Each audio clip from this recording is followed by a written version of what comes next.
World War Z finally lands on Stadia, and it's also a pro game, so you can claim and start playing right away. But how's the port's performance on Stadia? Let's get into it.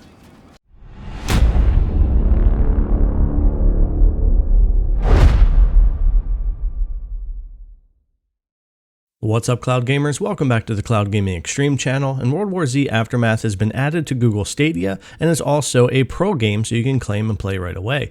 But before we get into the game's performance, don't forget to subscribe if you haven't already, give the video a like, and ring the bell so you know when we drop new content. So getting into the game, first off, I need to mention the big thing here.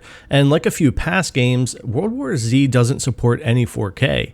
Nothing above 1080p in-game or in-stream. It would appear that the game is targeting 1080p 60, and the stream we're getting is also 1080p 60, and no matter what device you're on, that's what you're going to have.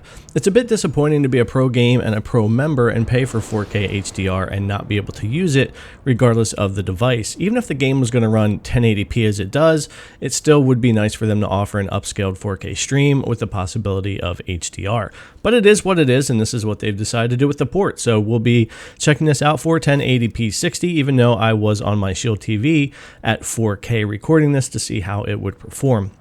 I also take a quick look at browser as well, and earlier I fired it up on the CCU, and as far as performance for this game, it appears to be pretty much the same everywhere. You see a little bit of jankiness and stuttering right here in this area as I was coming down the stairs and as I get into some of the gunfighting here. I went through and counted some of the frame rates just to see how we were doing, and while it does target 60 FPS and manages to hit it quite often, the stream here on launch day is a bit janky and stuttery, and also in-game FPS I've seen dip as low as 42 on some of my accounts and often down to about 51, 52 as it bounces back up, which can cause you an issue when aiming and feeling that stutter when you're in game and streaming. So I did take a look at things on browser. So this spot right here is still on my Shield TV Pro, and it's playing decently, and there's a lot of zombies about to come into the area.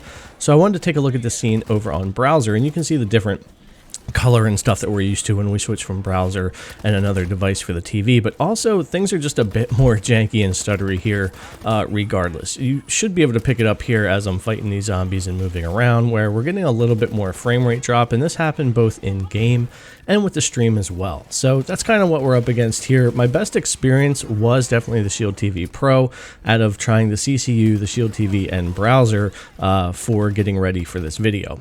Now going back over to the Shield TV here, putting out at 4K, things do look better and feel a bit smoother.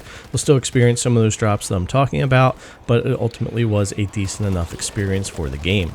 Let's talk a little bit more about the visuals, because in order to run this apparently the way they want to for 1080p 60, they did have to bring things down a bit, and the game is a bit flat. It does miss out on a lot of different things with lighting and shadow quality and that type of thing, but it's nothing that's game-breaking or killer. The game still looks decent enough. It's just that I'm used to playing it on a lot of other platforms, and it does tend to look better elsewhere.